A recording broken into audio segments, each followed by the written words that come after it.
ஒரு விஷயம் மட்டும் புரியவே மாட்டுது. எப்பயுமே கமெண்ட் செக்ஷன்ல கேட்பாங்க, ஏன் நீங்க கிருஷ்ணரை மட்டும் கும்புறீங்க, ஏன் மத்த தெய்வத்தை நீங்க ஆல்டர்ல வைக்க மாட்டீங்க?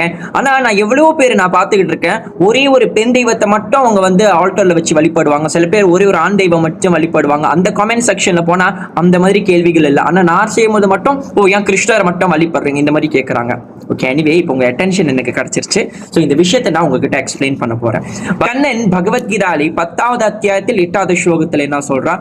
அகம் சர்வஸ்ய பிரபுவோ மத்த சர்வ பிரபார்த்தட்டு.